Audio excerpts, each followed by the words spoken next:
this mini bike about 3 months, and I've adjusted the chain a couple times with the adjuster screws in the back here, and I've already used up all those threads.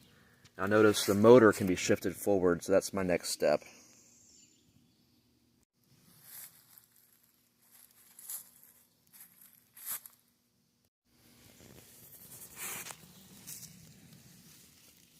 Right there you can see it's supposed to have 4 bolts and only has 3, and so in the factory they just didn't install that last one. So I'm going to take out one of those and then match it up at the hardware store.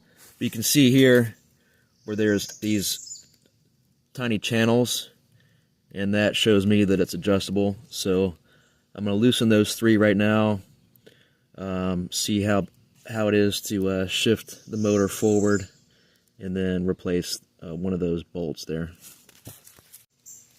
Motor bolts are a 10mm socket, easier with an extension.